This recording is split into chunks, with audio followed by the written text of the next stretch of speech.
Ladies and gentlemen, welcome once again to the Duval Dive. Of course, I am Kyle Nash, the student of the game.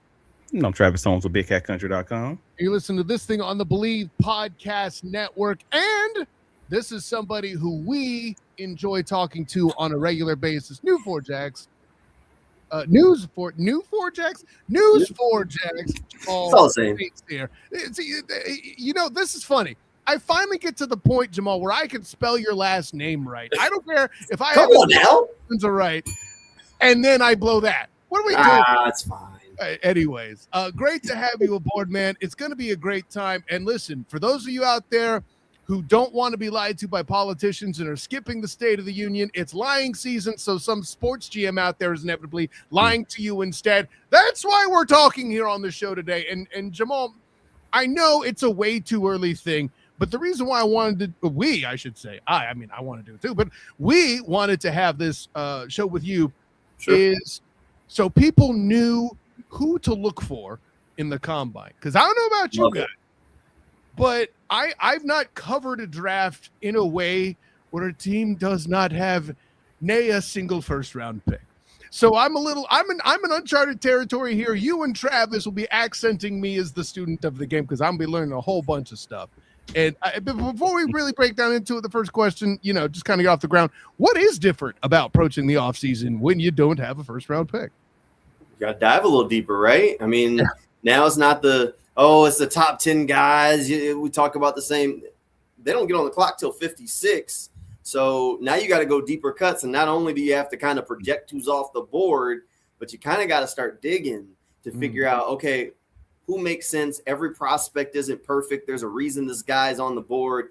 And I don't know. I like looking for those guys, those under the radar guys, like going through and churning for guys. And you start looking, you're like, why aren't people higher on him? Every so often you find one, you're like, I can see it.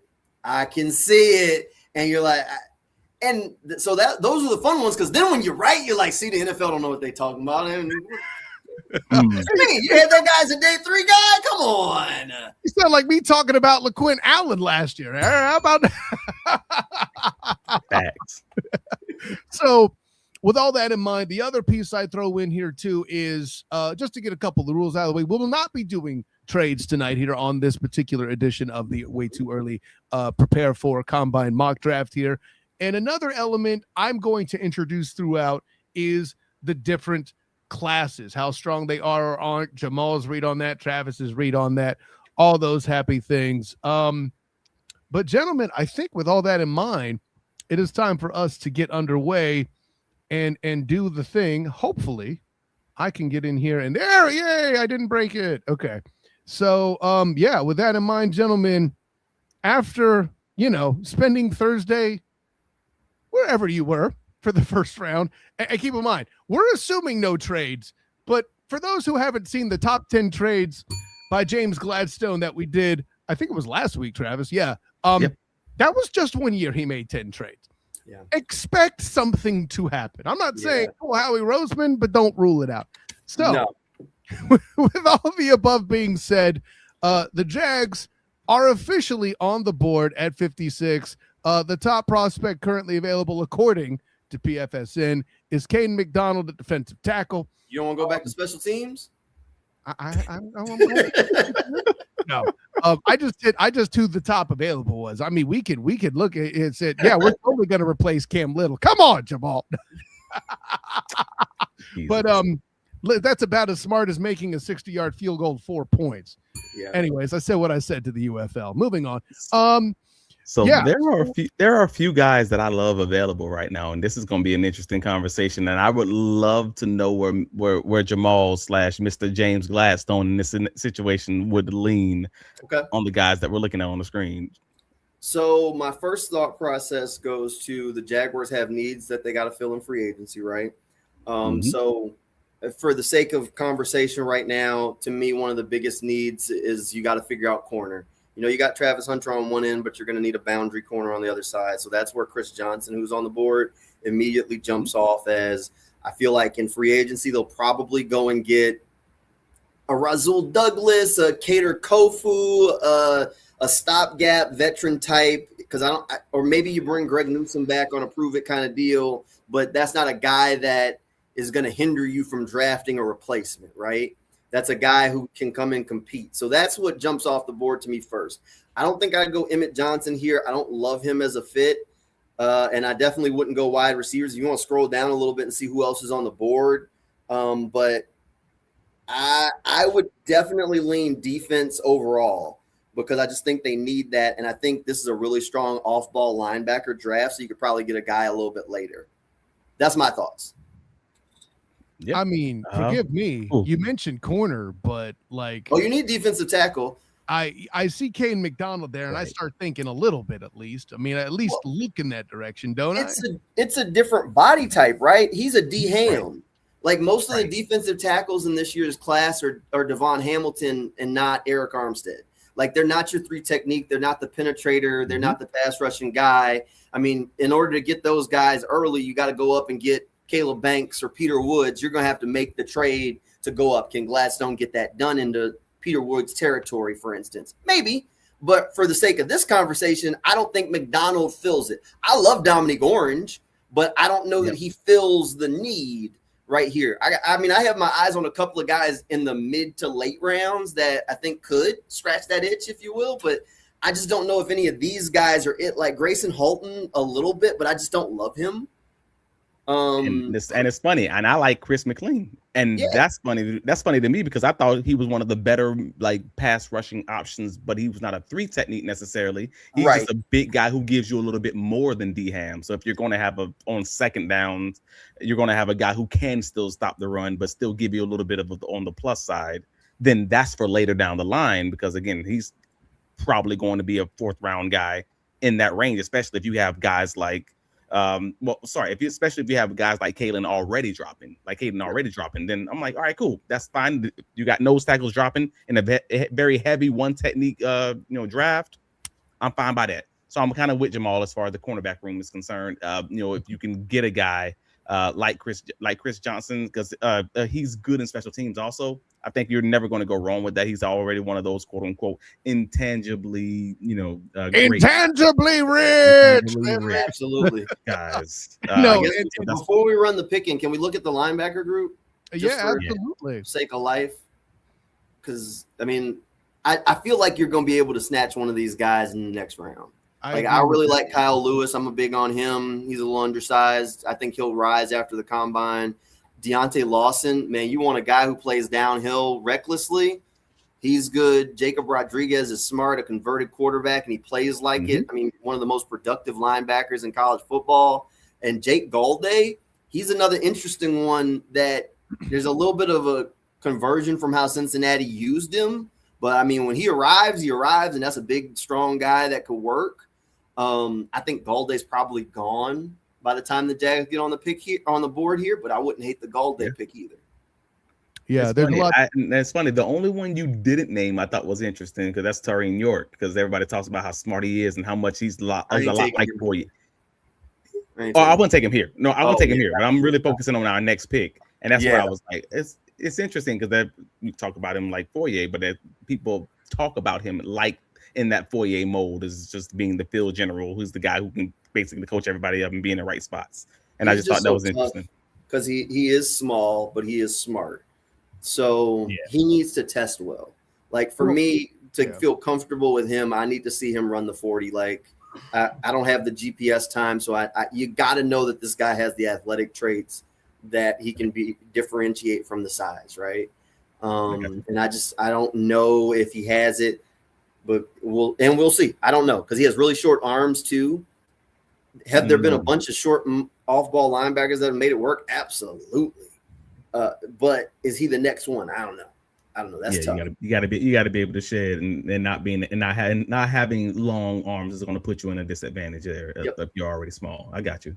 And as I'm walking through it, guys, I think you're making a good point about mixing best available with need, especially at this point. You can't really do one or the other because the best availables are already off the board theoretically, unless somebody and a lot of somebody's are really screwing up. But yeah, I agree with Jamal. I figured your response would be the body type for Caden McDonald. I see some of the offensive line options because let's put it this way. The depth of the class of the offensive line this year isn't very high. If you're going higher makes sense to let the depth of the draft fill it out. But with listen, you're pounding the table. Both of you are excited about Chris Johnson. If you went that direction, I wouldn't be angry at it, playing my part as Tony Pacelli. So I will give Travis his personal Christmas and adhere to Jamal St. Cyr. I didn't even mean to make that rhyme. There's our first pick, which is in the second round. And there you go. The Jags here. We're not doing a trade. Sorry, Chargers. So with that in mind, we got Jaguars go cornerback with the first pick. Let's go. I'm happy. There you go. It says right there, my picks, Chris Johnson. The people who are listening to the podcast don't understand how much Travis is salivating. So with all that being said, we're now up at pick 88 in the third round overall. The top available is Jonah Coleman of Washington, center Parker Brailsford, and then Jadarian Price at running back as well. The top three available. And then I would love to see Jamal walk this tightrope of trying to figure out who he's going to prefer betwing Jacob Rodriguez, linebacker, and Jonah Coleman. Yep. Look, I love Jonah Coleman. I love him. I love him as a fit to pair with Bashal Tutin. I think he's going to be a really good running back. He's the David Montgomery to Tutin's Jahmyr Gibbs, if you will. The thunder to his lightning. He runs like a madman.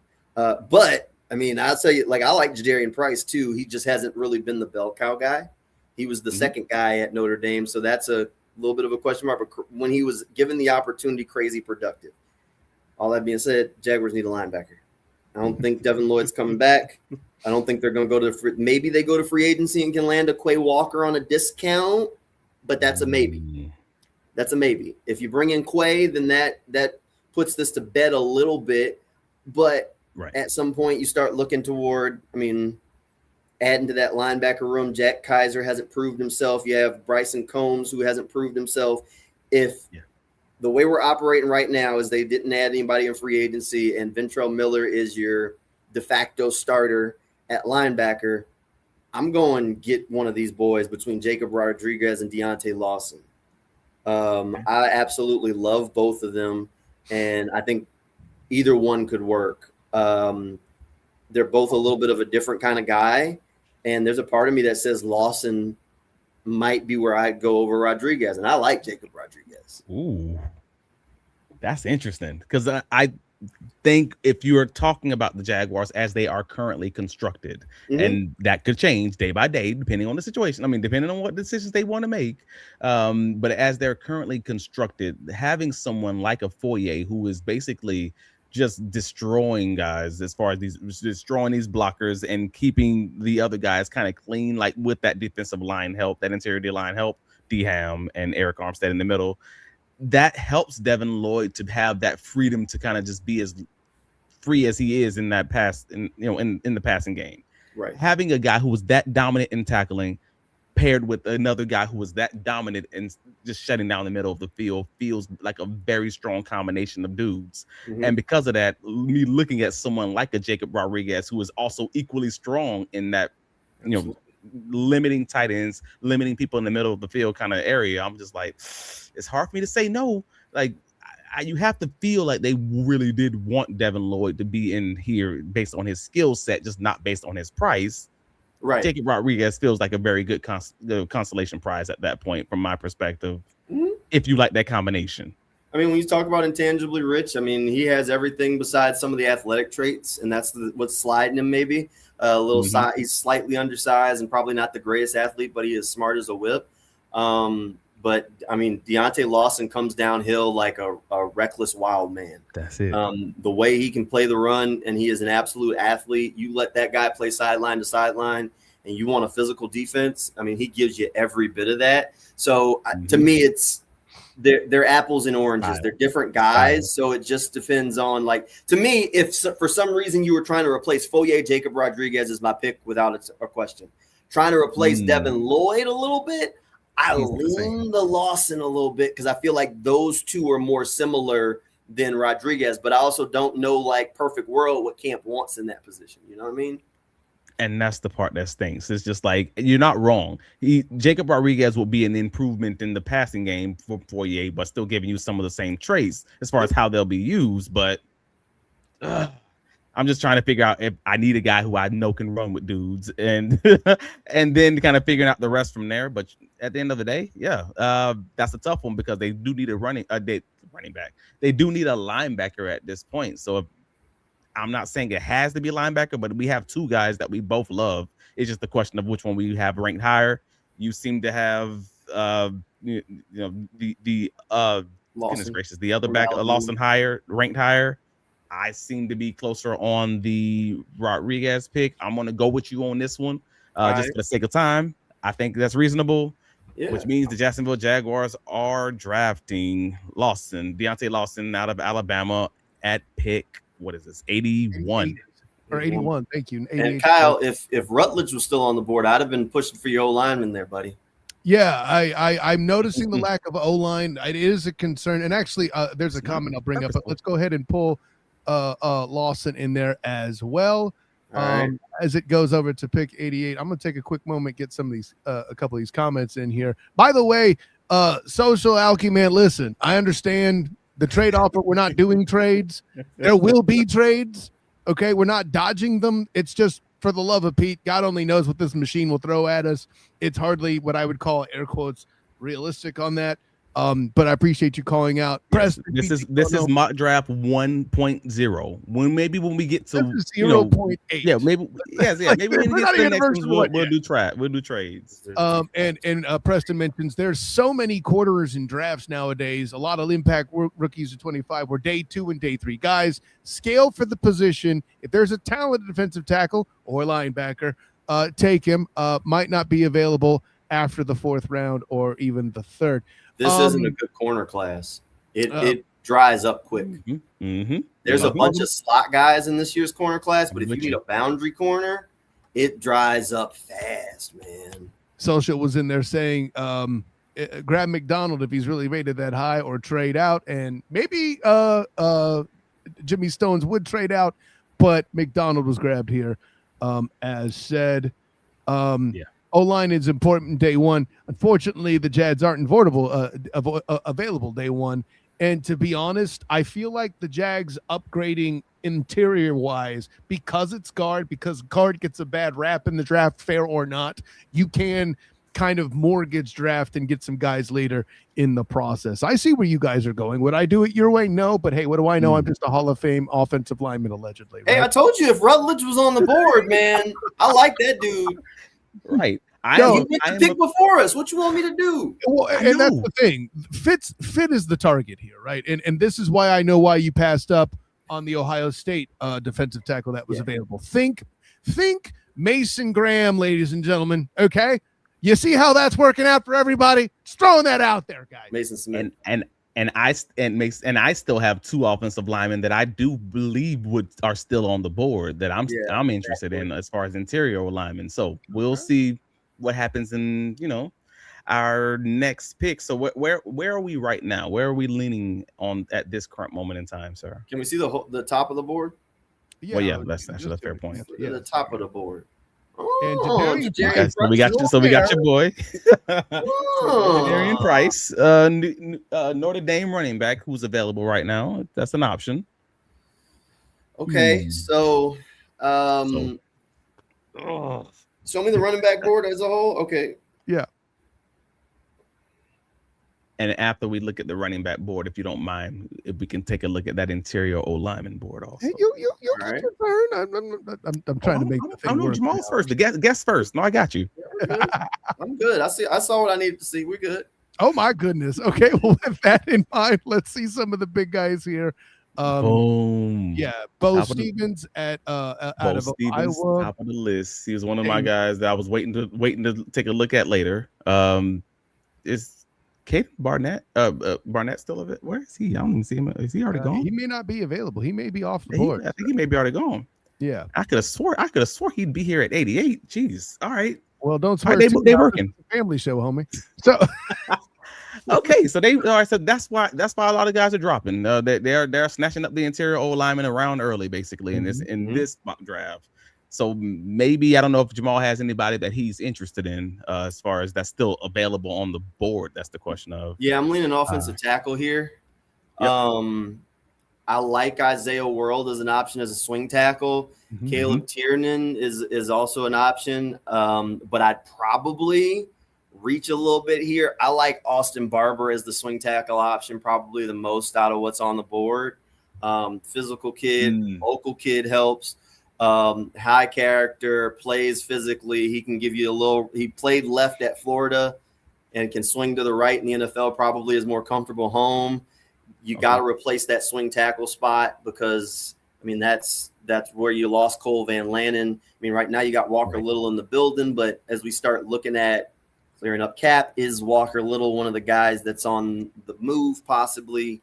So you and I'm big on, once you get to these middle rounds, stock up on offensive linemen either way. You got a contract with Anton Harrison coming up soon. So you got decisions to make. Yep. So I'd lean offensive tackle. Yeah, Jay, baby. I'm really with you, and it sucks because I really wanted to.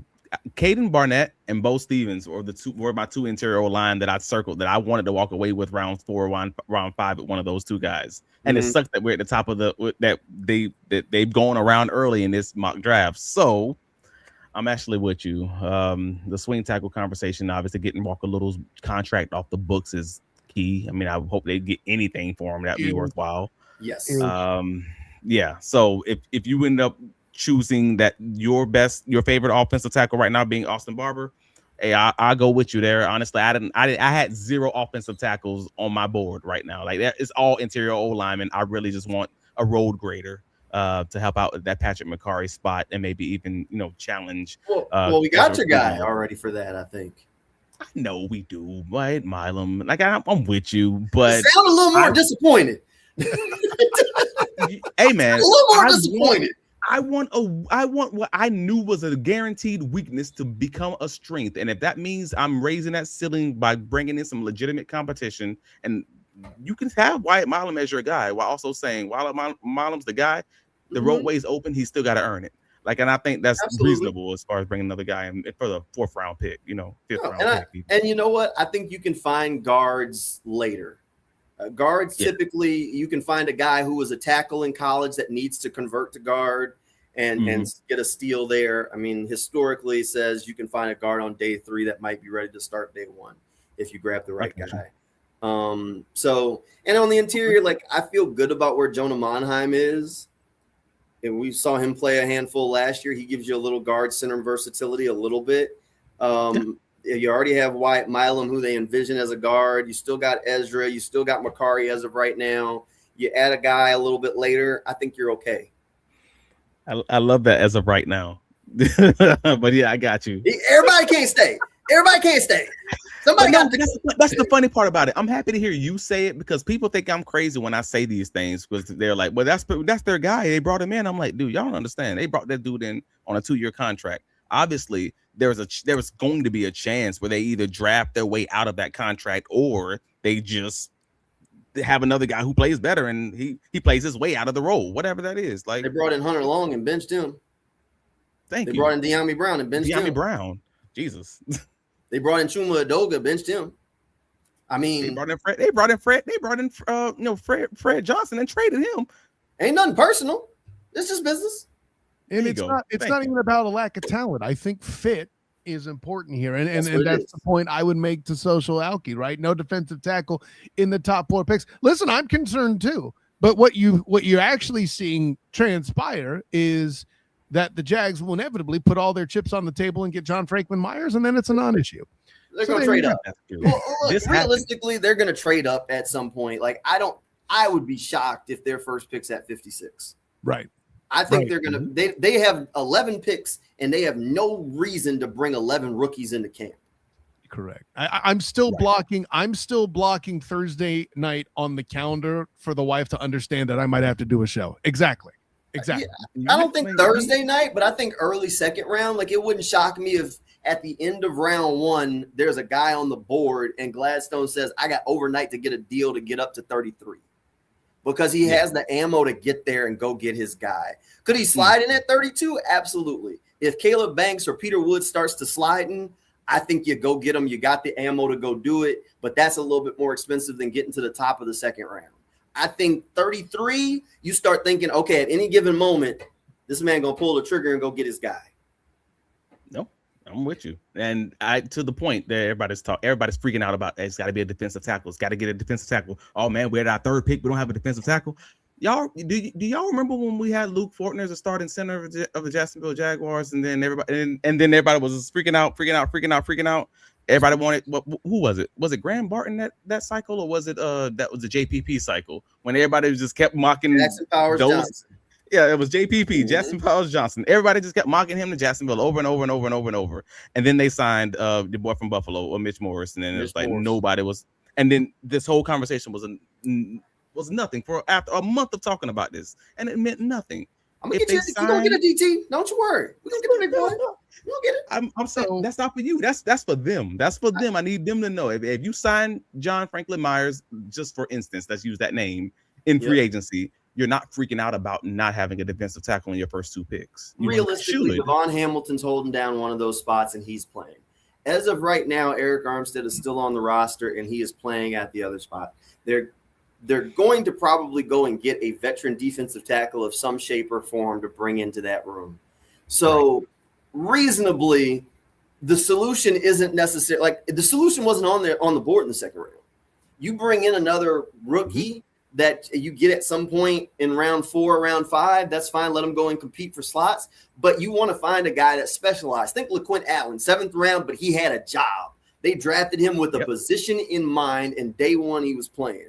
There are guys on the board that solve the problem the Jaguars have at defensive tackle, but that there's weaknesses. Like, is this guy ever going to be an every down guy? Was the level of competition a question mark? Like, I have two guys that I have earmarked that I think will go late, that we'll talk about at some point, that I think solve the problem better than some of the early big body guys. Like, I love Dominique Orange, but I think he's more of a D-ham than the 3 technique that the Jaguars need.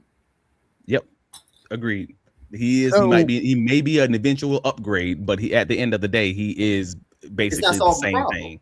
It's the same problem, different person, different name. Yes. So I'm with you there. Okay, so what I'm hearing is this pick, after all this conversation, this pick is still Austin Barber. Is that where we're at, gentlemen?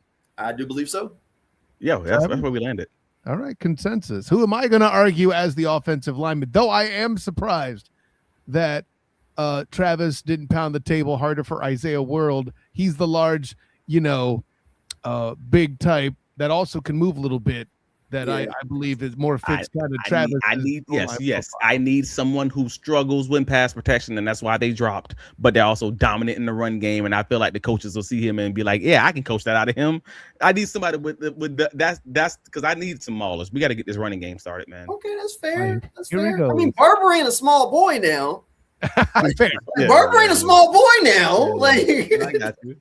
Anyway, so that pick is in. Number 88 is Austin Barber, offensive tackle out of Florida. And now at the 100th pick, Katron Allen, the top pick on the board at running back out of Penn State. Max Clare, the tight end at Ohio State, the next in line. And then defensive tackle, Dominic Horn. This is crazy. Just take him. Okay. Travis? I mean, right? He's still on the board at 100. I don't know why, but but you almost have to. Yeah, you at that point you don't even have a choice. It's not even a choice. See, I'm mad about the fact that there's no choice. But no, we got to talk about it. He had the Laramie Tunsil tumble. Like, and they took my guy at running back. Dang, go ahead. Tumble. By the way, as somebody who was writing for the Dolphins Wire that year, that was a lot of fun to cover. I'm just going to throw that out there. Anyways, Dominic Orange, the pick in. Before the third round is over, the Jacksonville Jaguars snag their defensive tackle. 3 out of the 4 positions are defensive so far, and not one single offensive skill player.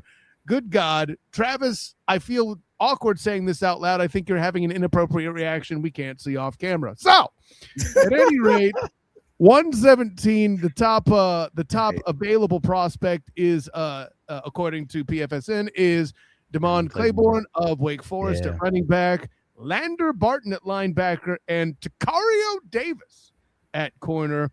Top offensive prospects beyond Claiborne are Jude Barry out of Boston College, and then defensively, I mean. So let me ask you, Jamal, if you don't mind. Yeah, here we go. Well, first of all, can you show me the running back room, the running backs that are available? But I need your opinion of Claiborne first of all, because he's versatile. I mean, we talked about him in the chat before. Like, he's versatile. He has similar strengths. He's like similar to like Jamal Haynes, who's similar to Travis Etienne early on. And that's where I'm like, all right, but Claiborne has like more consistent production at least versus, Haynes. He gives you a little bit of opportunity, we'll call it, in pass protection. I mean, he's a smaller guy. He'll give you the effort, but I get it overall. I'm just looking at the guys that are available. This is the one that's on my spreadsheet that's labeled orange. And orange are my guys. So not Claiborne, Kalon Black. Kalon Black is my guy. He is the one. Like, if we talked about this last year when we talked about LaQuint Allen, when we talked about Kyle Monangai. And I don't know if you remember, I re-listened to our podcast from last year, this time just yesterday, and I'm like, we talked about the fact that Kyle Monangai is going to be a 15-year NFL starter just on his pass protection. He was plus in the run game, and then we see what he did this year, and I'm like, hey man, we might have been wrong about the team, but we was right about the player. That's how I feel about Kalon Black. Like, I feel like you're Jacksonville Jaguars fans. He's the new James Robinson. And he's not a guy who's going to destroy you as far as his speed, because he's not a burner. That's what's going to drop him. But he has the vision. He gives you chops in the passing game. They just didn't use it very much, but every time they did, it seemed very comfortable doing it. Good in pass protection, short area agility. He forces missed tackles all the time, and you're getting him generally late in the draft. And we know how Gladstone loves mid-round draft guys. I've been talking about that on the socials for a while now. Like, for the Rams, they love guys in that realistically 5th to 7th round range. They do this all the time. Nearly every year, they're going to take a flyer on one of those guys. Look, Gladstone's made his bread and butter getting day 3 guys. I mean, he made it no secret that, Bashal Tootin was one of his pitch guys during his interview that he wanted. You asked about Damon Claiborne. He's fun. You want a big play running back? You want juice on demand, a guy that can make something out of nothing? He's got a little his running style gives me a little like old school Sproles to it, right? It's kind of jittery, like he's kind of tough in space, but he's undersized. He's had a ton of carries on that undersized body already. He had some fumbling problems in college. I do like him. I like Bud Clark too and Zachy Weekly, but I do think they got to get a running back here. And I'm gonna tell you, can I give you a pitch for a different guy? Because I do like your guy too. But the one that jumps off the list for me is the height, weight, speed freak of Nicholas Singleton. A little bit of a down year over there in Penn State. Nick. Yeah. Look, I know there's been some issues. I get it. And going into the year, people thought he was a guaranteed high pick. So getting him as a steal on day 3, he is a height, weight, speed freak. The ceiling for him is one of the highest of any running back in this class if he puts it all together. I mean, outside of once you start talking about Jeremiah Love, he has a high ceiling. He has the tools. Can Chad Morton go to work and get my man to put them all together, something that they struggled to do at Penn State, but this was a Penn State team that kind of underachieved all the way around. There was a little bit of flux there. Nick Singleton, I think, is the guy that's going to blow up the combine this week, bro. Yeah. Because this is what he does. And when you start talking about running backs, you want crazy athletes at running backs. Those are the ones that tend to succeed the most. I don't know.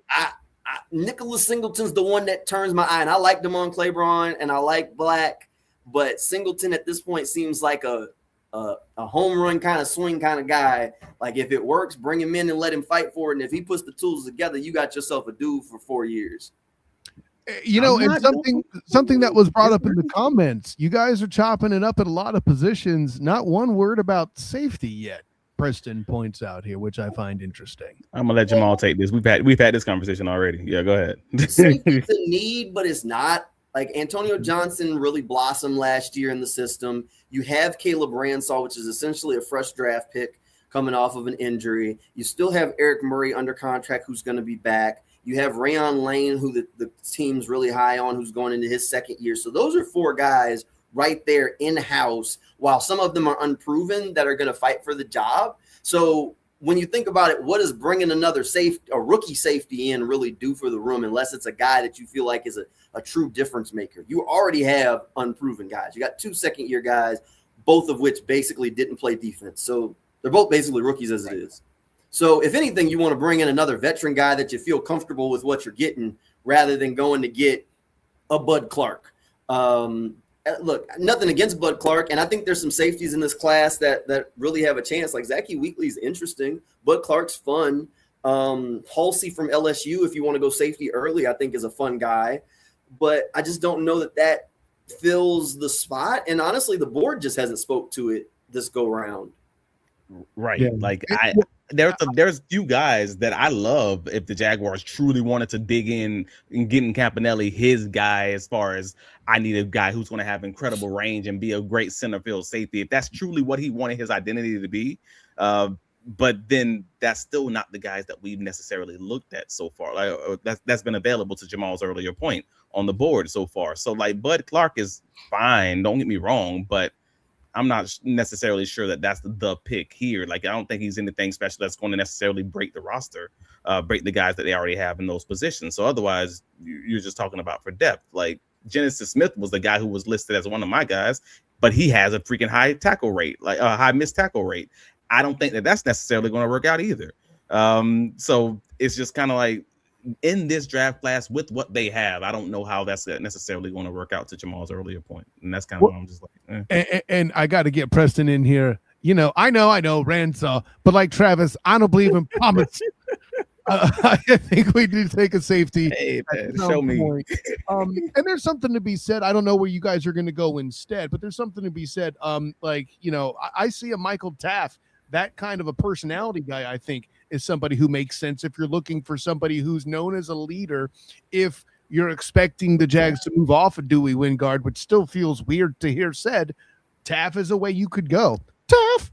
I just like saying that too. He's on my list. I only got 2 safeties on my list, and he's the other one. It's Yeah, Genesis Smith. I'm not even a DB or a draft expert. Genesis Smith. I love Genesis Smith's game more than I love Michael Taff's game, but I just hate Genesis Smith's missed tackle rate. That's my problem. Sure. This is incomplete in that way. If they feel like they can teach that out of him, then I'm like, oh no, that's my guy. Coverage wise, that's it. We're rounding the horn quite a bit, gentlemen. I'm not sure which direction you're actually headed at this point. There's a lot of we're taking one of the running backs here. Okay. Yeah, I think we're back. We were competing on the running backs, and because I want to make this a big argument, I'm going to go with whatever Jamal goes with. But I want you to know my line in it, just like we said last year with Kyle Monongai. I need this on the record, Your Honor. My line. Black is his guy. Scalon Black is my guy. Yes. I can't find the comments, but I saw no fewer than 2 that was calling for Black just like you. Yes. So, I mean, hey, we can go with the crowd. I'm good with Black. I just wanted to make the pitch on Singleton as the height, weight, speed freak. That at some point we're on day 3. You're taking flyers on guys.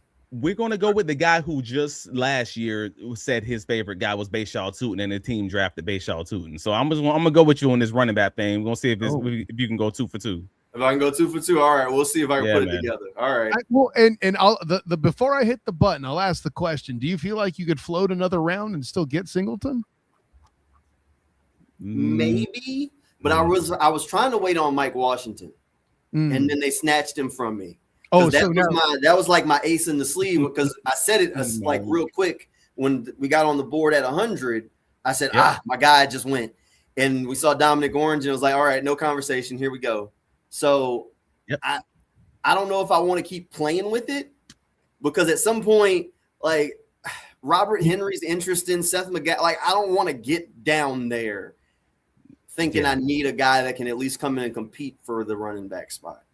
There you go. He doesn't want to get burned again. That's as good a reason as any. I will select Nicholas Singleton here for this panel.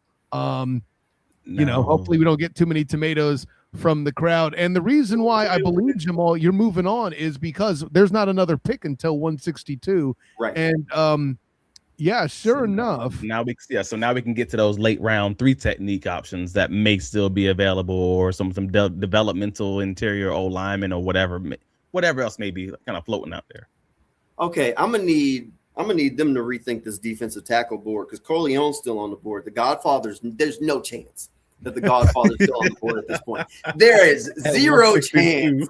At 162. There is no chance the Godfather is still on the board at 162. Can I go back and redo Dominique Orange at 100? Because I can just get Corleone at 162.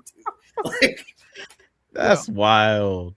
That is wild. Okay, but that's fine. Let's look. Yeah, let's scroll on defensive tackle a little bit here. Can you scroll down and see who's on the board still? Yeah, there it goes. It's working with me too. So Corleone out of Cincinnati, Nick Barnett, South Carolina, Rayshon Benny of Michigan, Devin Eastern out of Minnesota, Cameron Ball out of Arkansas.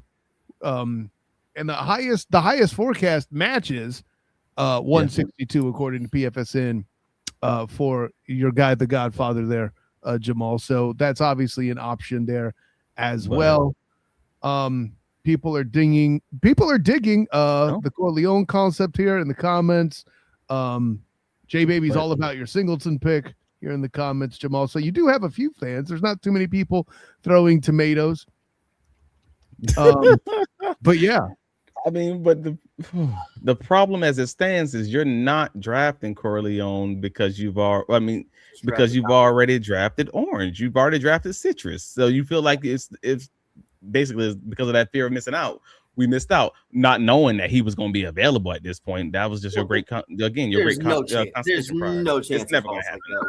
It's never going to happen. But let's see who else is available on the other positions, because the three technique pass rushing option seems to be pretty much bare bones at that point. So I don't know. Have you looked at Caleb Proctor out of Southeastern Louisiana yet? I have not. Okay, he was who I was holding out for. I didn't see him when we scrolled. He's interested. He's your twitchy 3, small school guy. But when I look at small school guys, the first tape I always throw on is I want to see you when you played the big school. My man came up with 2 sacks against LSU. Team got throttled. He didn't get throttled. I remember that's when I realized. Okay. I remember. I'll go back. Matt Forte. I remember watching him at Tulane against LSU. Didn't have a great running total, but my man never got tackled in the backfield, and he was having to people. I was like, oh, he got something here, and it turned out to work. I got you. Yeah, you can. I mean, you can search for him, Kyle. If you think he's still on the board, then I don't know if he is. Oh, okay. He scrolled a little bit. I mean, who knows? They might have him way down there. There he is. Yeah, look, Caleb Proctor. He's that far. We can wait on him. I would take him with the last pick. I agree with that. Yeah. But I that's how they want to list it as an option. As a late kind of 3 technique kind of guy. I saw our Navy guy went off the board already. But if Proctor's who's our Navy guy later? Dang, what's his name? The defensive tackle out of Navy. Yeah, hold up. I got it over here. I'll find it. So who we got? Charlie Dennings. We got Navy. So click on all, Nash, if you don't mind. I'm just curious who's Landon out Robinson. there. Landon Robinson. Oh, Landon. Yeah. Okay. Yeah, undersized guy, ton of sack production, but your question with him is competition and blah, blah, blah, blah, blah. Look, he's quick. He's effective. He's the penetrator. A little bit of an undersized defensive tackle. I think he could fill a role for you with a late round flyer. He'd be worth it. But in this case, with the way the board fell, this is where I'd probably look for either an edge or a safety, depending on how the board fell for those 2 positions. Yeah, that's consistent edge talk. No, that's because again, now at this point we're getting into the land of all right. You got anybody who has the traits, and just see if you can coach them up. But I don't know a lot of the names. I'm going to be honest about this. Like I'm just looking around. All right, as far as your edge group is concerned, Vincent. No. Vincent Anthony Jr. Let's go, Duke. What we talking about? Check tight end for me too, just for sake of life. He's literally the last defensive end I have on the guys that I'm interested in. I mean, if you can take ACC players seriously, because we're back on the board in 2 picks. Yeah, that's true. Oh yeah. No, Vincent Anthony Jr. was the last defensive end that I had on my list. Take him. And I actually had him going anywhere from the 2nd to the 4th round. So in the event that Dennis Gardeck moves on, you have somebody that steps in. That's not. Well, I think you need competition in that edge room to replace what you were supposed to get from Ugba and Smoot. Right. You're going to bring back BJ Green and Danny Strigal, who go into their second year as your top backups. But this gives you another person in that room. And I think Vincent Anthony Jr. is a solid pick, especially at this stage of the draft. I think that works perfectly. So can we check out the tight end room now? Because that's one that we haven't addressed that honestly is slightly concerning, that I think people. So why is that concerning for you? Let me get your philosophy as well as like, why is that concerning for you? Who's your tight end behind Brenton Strange? I mean, you got Hunter Long, and I mean, you got Hunter Long, and you got goodness gracious, Johnny Munn. So Hunter Long was inactive at the end of the season. Yeah, because he went from tight end 2, who caught the first touchdown of the year, all the way down to inactive. Morris. Yeah, Quentin all Morris. Right, and then Quentin Morris is a free agent, and Johnny Munn struggles to catch. So, and honestly, he could be a cap casualty because he's one of the guys you can save a little bit of money on if you move on. Yeah. So you have a handful of options there. Plus, let's think about what's in vogue. And I at this point, for me, I follow everything that the Rams are doing as the Jaguars might look at it. Does Liam Cohen want to have the 2 to 3 tight end sets? Who's your guys that can threaten in the passing game and give you something in the running game? And right now, the only one is Brenton Strange. So I could see them going to the veteran market and bring back Quentin Morris. I think that would be a no-brainer. But I think you got to add another tight end to that room so that way he at least has that option in the bag. And right now he doesn't. It's funny. People got mad at me when I said that. I said that exact Quentin Morris piece. Sorry. But I would bring Quentin Morris back for like, it's like $1.5 million or $2 million is like his market value on Spot Track. Like, come on, it's not even the conversation. Yeah. Morris is a no-brainer, absolute no-brainer.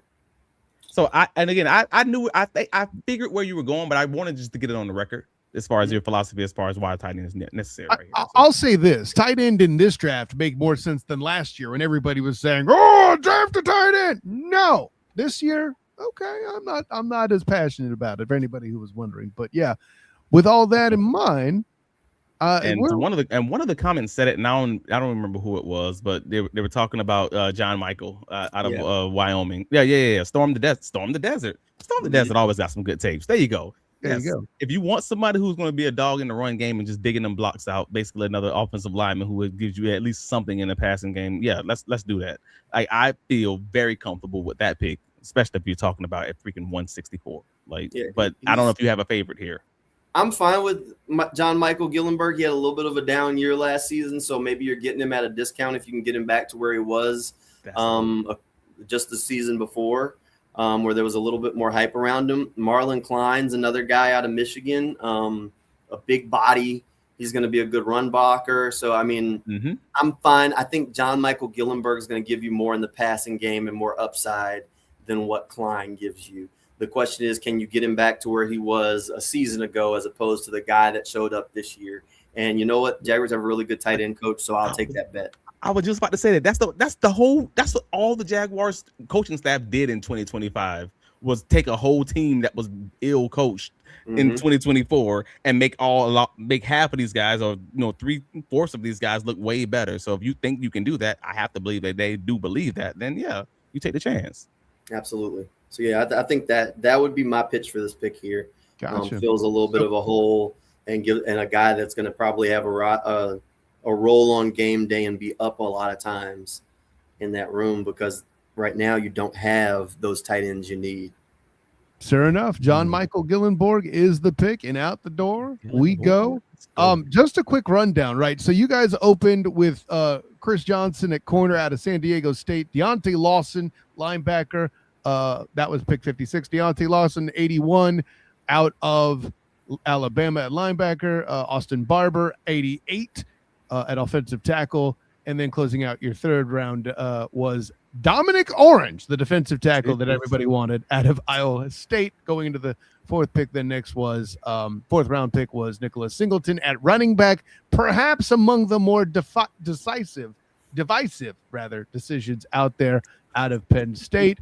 162, Vincent Anthony Jr., the edge out of Duke. I prepared to make fun of Travis for that one at some point, potentially. And then John Michael Gillenberg, tight end out of Wyoming, bringing us to I didn't see Sam Roche was still on the board because you want a dog in the run game. That's a big boy.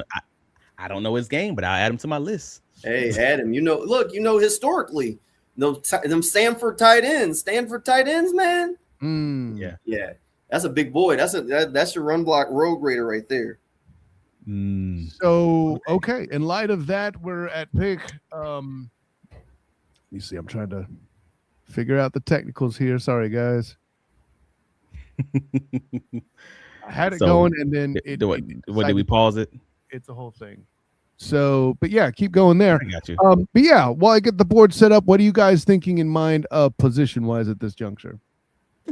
Well, I mean, at the end of the day, this at this point in the draft, you're not even looking for a position necessarily. You're just looking for the best players that you can find. Unless, like, I have a few guys that I'm still interested in the Jaguars taking a look at, but that's just because I'm weird like that. Like they drafted Ray Lane from Navy last year, so you have to believe like that. When looking at the film, a lot of the times you're looking a year out. Like you'll see the guy that you're interested in right now, but you're also having, oh yeah, this guy pops out on tape. I'm just writing this name down for the future draft. For me, it was Eli Heidenreich, who's a wide receiver / running back, who's like the slot back, whatever you want to call it. I saw that. I was like, oh, all right, shifty former wide receiver running back. He ain't scared of contact. Like he's gonna run through it. Like you could see him like literally, like he's Bayshaw Tutin's height and weight. Basically, he's an inch high, taller than Bayshaw Tutin. And he can play prototypical running back, if that makes sense, but he also can be the like Swiss Army like knife type guy. They can put him at De'Ami Brown role, have him doing all those same jet sweeps that they love to run, whether it's Parker Washington running it or whether it's De'Ami Brown running it. You can have they're blocking and doing screens. The Jaguars struggled with running screens in the 2025 season because they either had guys getting blown up, getting ran through at the line of scrimmage. They just weren't stout in blocking, or they just wouldn't take the ball and get upfield. It's something as simple as that. He's good at both of those things. He also can play outside and be a go route guy. So he can even be your future Parker Washington coming from Navy instead of Penn State, another blue and white team. I just thought it was an interesting little thing if you can get him in the late rounds, because he's a really low developmental kind of guy, but also it's a Navy school, so he's gonna give you those leadership traits, those intangibles, and all of that stuff. You're probably not gonna go wrong. See, he's a guy I can't figure out. I ain't even gonna lie to you. I don't know. It's because of the offense.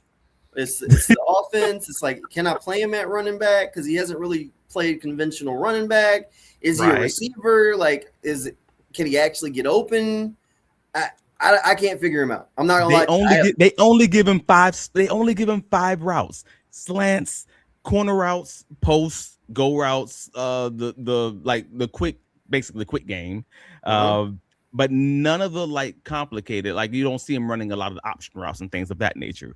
But what they ask him to do, he's really good at doing. Sure. It's just you got questions on what he can't do because you haven't seen him. They don't make him try, I guess. So, but I like what he does, if that makes sense. Yeah, look, he's a very interesting guy. I think he would be a tool and a weapon but he's a guy you got to have a vision for. Probably right. He could be a really good kickoff return. I saw him as a glue guy. I saw him as a guy who you can use in a boatload of places. Then if you're that deep down at that point, you can use him here. Hey, I can use him in the De'Ami role if I need to, or I can use him as your Tim Patrick stand-in. Basically, the reason you got him is because you needed a guy who can block and do all the dirty work without complaining, and still be a guy who basically never feel like you need to. You don't feel deficient that he needs to leave the field because he can't do something, but also he may not give you a great feeling enough for that. That's the question. Like when I watched him, that's what I was struggling with. Like, is he twitchy enough to be what he looks like he is? Like, I'm not gonna lie to you. Like on this pick, I've seen who I would take. He's another one that I struggle to believe is on the board. But Eric McAllister from TCU just keeps staring at me. And I mean, hyper productive. He's a big guy. He's got some wheels to him. I think is that, and again, this isn't that I think the Jaguars necessarily need to add to that wide receiver room at this point. You're maybe replacing Tim Patrick, but he's just looking at me. I don't know what you want me to do. And another point I see in the comments too is how well rounded the draft is so far. Right, we have a corner, a linebacker, an offensive tackle, a D tackle. Do we have two of the same position yet? We don't have two of the same position yet, gentlemen. This is nuts. I love it. In real life, I do believe that that's something they would do, though. If they were able to find the right 3 technique that just happened to, like, I could see them drafting the right 3 technique if it just happened to be available on the board at the time they were on the clock, and then doubling back and still getting a nose tackle because there are so many of those guys in this draft. Like that, I could see in real life when this draft does take place that they can leave the draft with 2 defensive tackles. It just didn't happen in the way that this draft went, but I'm with you so far. Like at the end of the day,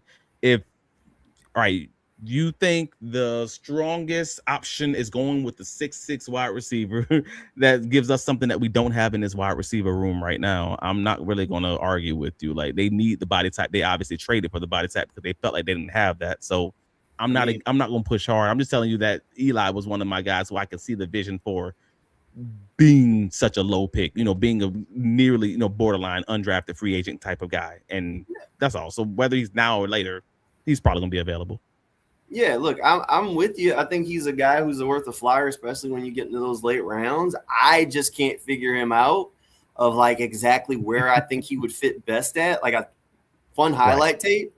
I just wonder, like, and the thing when you watch those guys, his level of competition in the offense is you start questioning how twitchy is this guy really? What is gonna like separate? And you're looking at 2 positions where twitch does matter. And it's not necessarily like I'm talking about top speed, but Julian Edelman was fantastic because he got in and out of breaks very quickly at full speed. Same thing that made Wes Welker special. So can he do that? Yep. Well, that's the thing. I'm going to be legit. I want to be really honest with you because, and I'll try my best not to come across saying the wrong things. And I hate when people make comparisons based on race. Like they'll be like, oh, Christian McCaffrey is the next. I don't even know what other white running back I can name. But it's just that sort of comparison, right? Sure. When I saw Eli playing, I'm like, okay, I see. Great value, Jack Beck. Jack Besh. I'm like, okay, cool. I didn't want to say it, but that was where my mind immediately went, and I'm just like. I don't know if I see that one. I don't know if I see that one. Yeah, he didn't have the option routes, and that's where I was just like, I have to believe that this dude can do that, but maybe not. I don't know. Yeah, I don't see the Jack Besh there. You on an island with that one. I'm okay, bro. I'm okay. Oh man! So at the end of the day, but I think we're probably in general agreement with going with Eric McAllister on this one. Just again, to replacing that different body type for the Tim Patrick role with another guy with that same physique. I'm not going to be against at this point in the draft. I will reiterate this: 1, 2, 3. Sorry, 1, 2, 3. Come on, side, stop jumping up. There we go. 1, 2, 3, 4, 5, 6, 7, 8, 9 picks. All different positions. You gotta love it, folks. Sounding like Trevor Lawrence against the Arizona Cardinals to me. Everybody getting passes. I mean, we getting all the positions. Anyways, this guy. With that in mind, the highest available on the board at this time is tight end Nate Bokerker. I don't know that one. I just said his name completely wrong. That's all I know.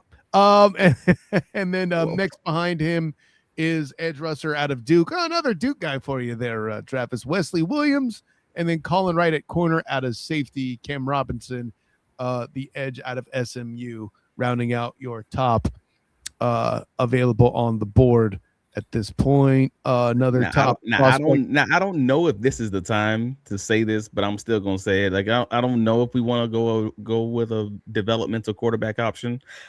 I just wrote the article on Big Cat Country. earlier today, talking about the fact that the Jaguars have not drafted a backup quarterback or drafted a quarterback, I'm sorry, since the drafting of Trevor Lawrence, period. And they hadn't drafted one. We pick 10 positions. Since 2019. I wasn't looking for it. I want to be honest. But there are a few guys that I'm just like, all right, cool.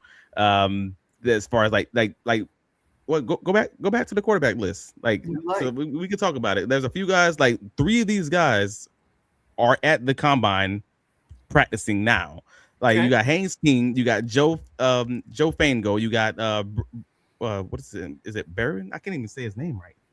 Barron Morton. There you go, from Texas Tech. He's the short area king.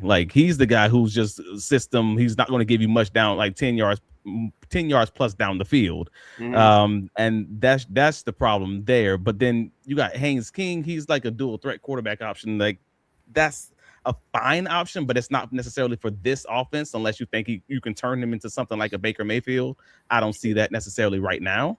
And Cole, goodness gracious, what is his name? Peyton, North Dakota State. I'm assuming he's already gone. He's my guess. He's gone already. He was the other one. He was the one that everybody loved. So Barron Morton, he wins in the short area quickness as far as that's concerned. But overall, I thought the guy out of Connecticut was the safest pick, like Fanango. Because Am I saying it wrong? I never heard it said. I just don't seen it spelled. So my apologies. Again, I don't watch tape. I don't listen. I don't watch the games. If that makes any sense. No, that's what they labeled him. He's a safe and steady pick out of the day 3 options. They thought he might go as early as the early 5th rounds, but he can go as late as the undrafted range. So it just depends on whether or not you thought he was going to be a product of the shotgun heavy system, because he didn't do a lot under center. Or you thought that he was actually going to be able to kind of move over a lot like Trevor Lawrence, actually, coming in, just saying he didn't spend a lot of time on the center as far as figuring that piece out with his footwork. But with the great offseason program, he may even be able to be drafted. And I thought that overall he's an older guy, and that how they love drafting older guys. We had the same conversation last year with RJ Harvey. That's the Rams motto. If you're 24, you have a better chance of being drafted than if you're 22 for some reason. So with that being a 5th-year option guy, I thought that he might be a good, solid choice in the middle of the pack, is taking that reins from Nick Mullins, or potentially at least competing in the offseason. Look, I hear you. I think that there's definitely something to drafting a little bit of a developmental guy. I saw, I guess, popping up some of the comments. Somebody brought up Haynes King. He's an absolute athletic freak. I think there's different ways to go about this thing. It depends on what you're looking for, right? I understand why they go the veteran backup. You want a guy who can just come in and level the ship. And with a rookie, you really don't know how they're going to handle it, and you kind of got your franchise guy. Diego Pavia is a guy who, to me, screams great value Baker Mayfield. And he's a guy who could have, if there's a guy who I'd bet on just to figure it out because he wants to show the world that he can play, it's him. I mean, he has that personality of, nobody believes in me, I'm going to do it just to tell you I did it. I have no idea if he can pull it off or not. But he's definitely got that's Gardner Minshew. That's Gardner Minshew incarcerated. All right. If good. The team comes off the tracks, he's the guy that walks in, we're down 30, and says, all right, boys, here comes the comeback. And some kind of way he's going to pull it off. And at some point, I'm betting on, I think about betting on that. The other guy, you didn't mention Dalen Daniels, medicals. Talent galore. Medicals, can he pass? If you're good, he's in that same kind of bucket as Haynes King for me, great athlete who can sling it, but he has a little bit of the medical question marks. And then you didn't mention Drew Aller, who's a guy with all the arm talent in the world, another one out of that Penn State program who just never quite was where we wanted him to be, right? Yeah, he confuses me. Jesus. Yeah. I never got a good grasp on him. And even when folks were talking about him, being a top guy, I was just like, but why? I didn't see it, and then he never gave the consistency because they obviously fell off the tracks this past season. So now I'm just like, I don't know what he is, and that's my problem. I don't know if anybody knows what he is. I really don't. I mean, he has that arm talent that could keep him in the league for 7 or 8 years as a backup quarterback. Or if he's not the classroom guy and that's part of what didn't surface for him, then he's out of the league really quickly. I mean, it could easily go either direction when we start talking about a guy like him, because he does have arm and he was a highly rated recruit for a good reason. It just never quite came together for one reason or another. I don't hate the idea of drafting a backup quarterback. I don't think that's what they'll do. I think they're going to lean more of the veteran backup quarterback route, whether that's keeping a Nick Mullins around, whether that's going to get another guy and maybe an undrafted free agent quarterback comes in just to keep a young guy in. But I don't hate the idea of it at all.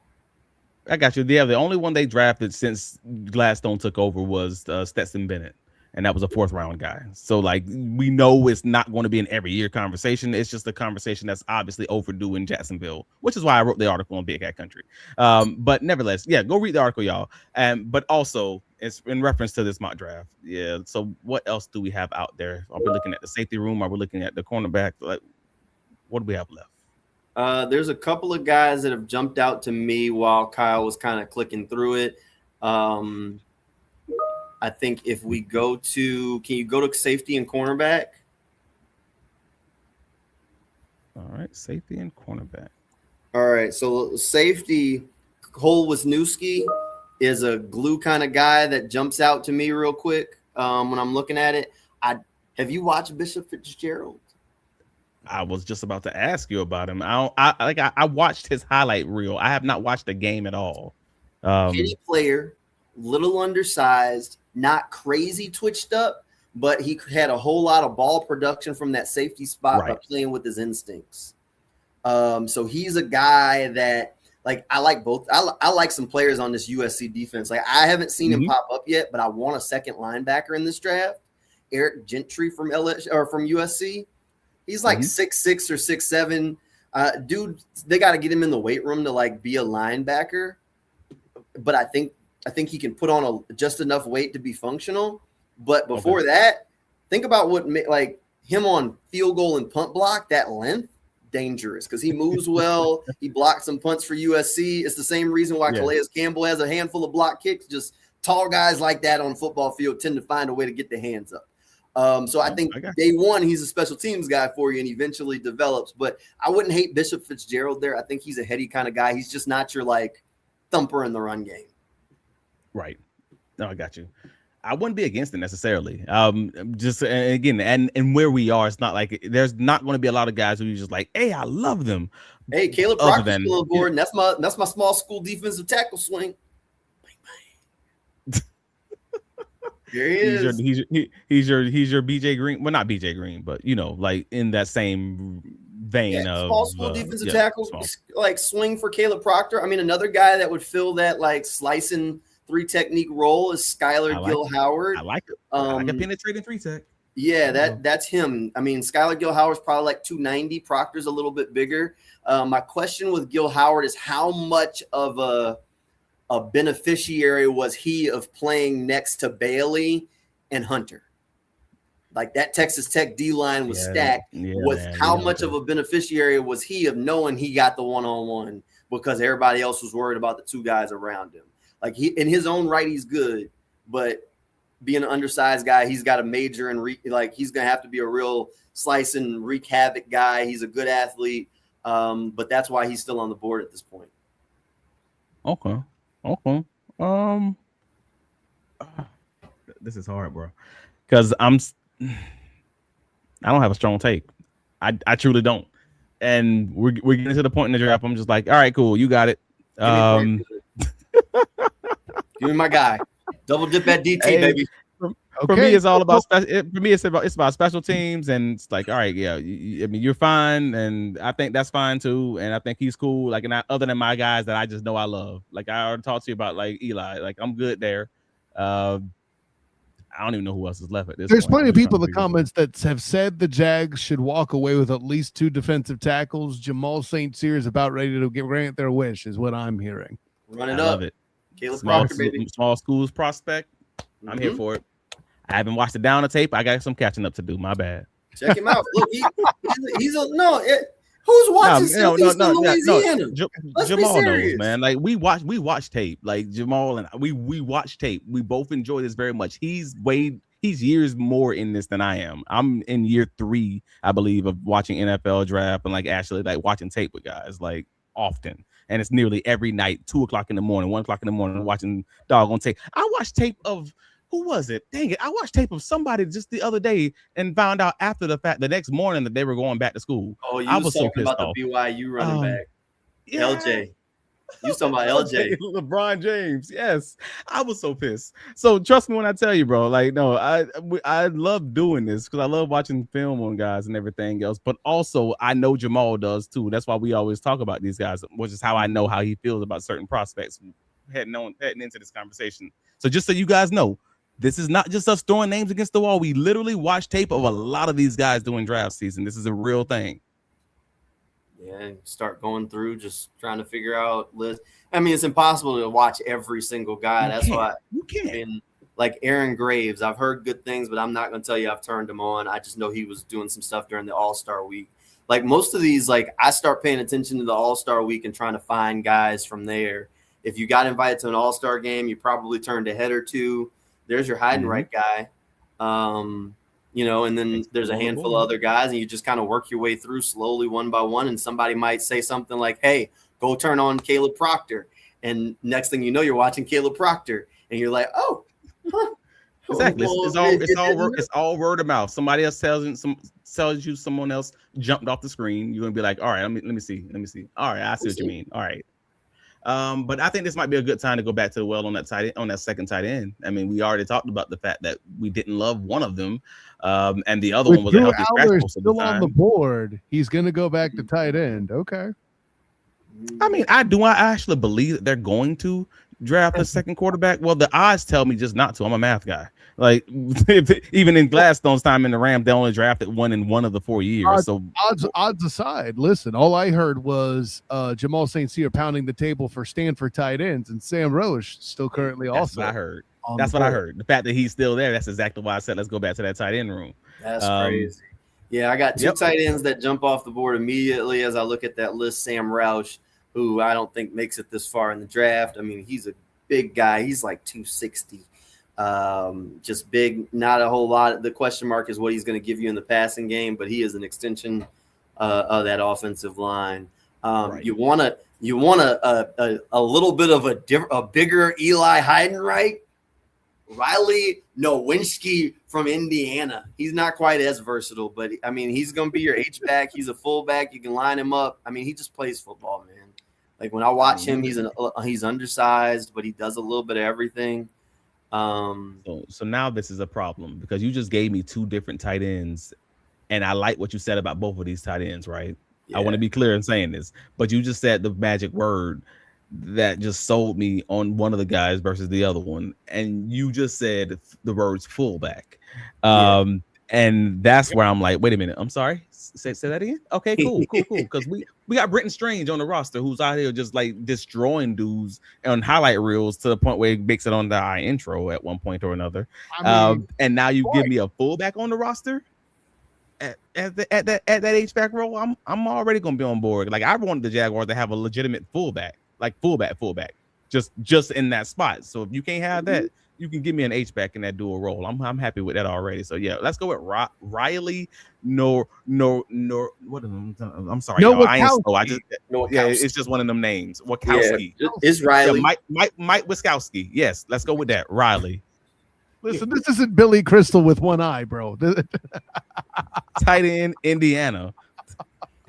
There you go. There you go, Riley. Yeah, but Sam Roush, that's a big boy right there. That is a big boy. Someone's going to love him as an undrafted free agent in this draft class, apparently, and that's the way this draft went. Yeah, gentlemen, there you have it, ladies and gentlemen. The top-notch work here by Jamal St. Cyr and Travis Holmes with some light sprinklings of spice here and there for me to talk smack and stir the pot. Just to run it down, the first pick overall at 56 was Chris Johnson, the corner out of San Diego State. Deontay Lawson, linebacker out of Alabama at 81. Austin Barber at 88, offensive tackle out of Florida. Boy, there's a lot of these picks. Dominic Orange, defensive tackle out of Iowa State. Nicholas Singleton at running back out of Penn State. Vincent Anthony, edge out of Duke. John Mike, that's how many picks we have. I have to expand it. John Michael Gillenborg from Wyoming at tight end at 164. Eric McAllister, the pick that stared Jamal St. Cyr down, 195 wide receiver out of TCU. Caleb Proctor, also another Jamal St. Cyr guy. Caleb Proctor is the defensive tackle out of Southeastern Louisiana. I listen, who hasn't seen it, as Jamal points out? And of course, Riley Nowakowski, tight end out of Indiana. And keep in mind, folks, only 2 position groups were picked more than once: tight end and defensive tackle. A mind-blowing concept here. But you know what? The point was made earlier on this show. Tight end is a prominent role in this offense, and you need the right kind of guy to do it. This is an argument that I got to stare down a former NFL player in the face and tell him he was wrong about his own position. Shouts to Ben Troop, No Winnings in the Fall podcast. And I always love bringing that up. I just love that name.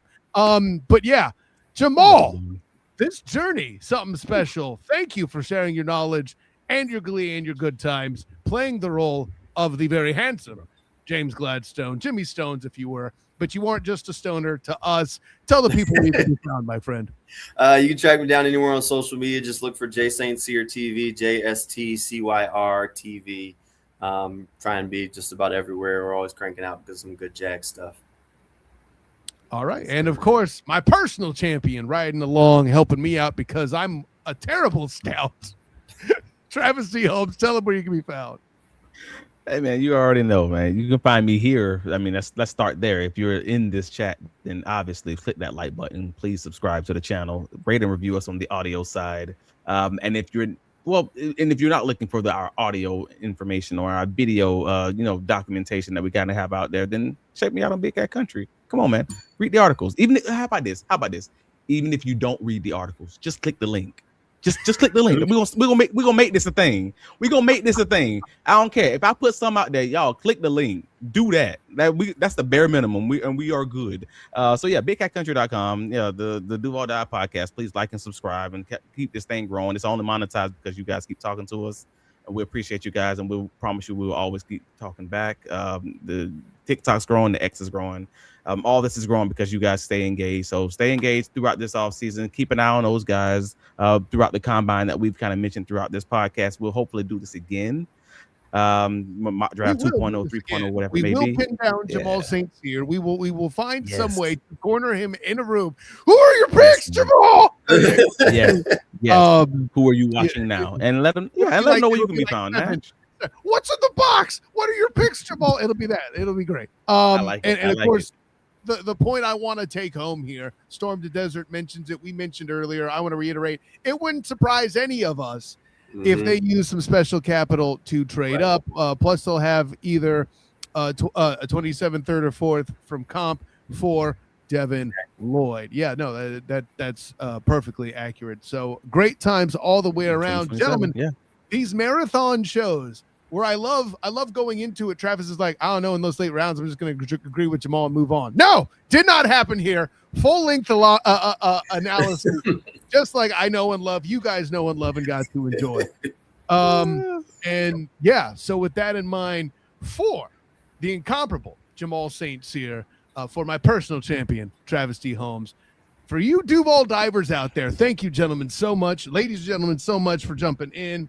Until next time, everyone, this is Kyle Nash, Student the Game. Find me on Twitter, X, Instagram Threads, or Blue Sky at the SOTG. Check out my coverage of UCF football and basketball, as well as the Orlando Magic.